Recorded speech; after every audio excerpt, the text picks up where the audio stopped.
So here I am trying to get back home after work, and we have a little bit of snow, a little bit here, and yeah, my car is definitely stuck right here.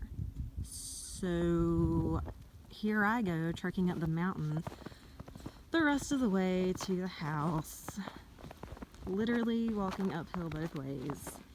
And I'm just leaving my car here, I guess, because I'm an idiot and I don't know what to do about it, and it's in the middle of the road.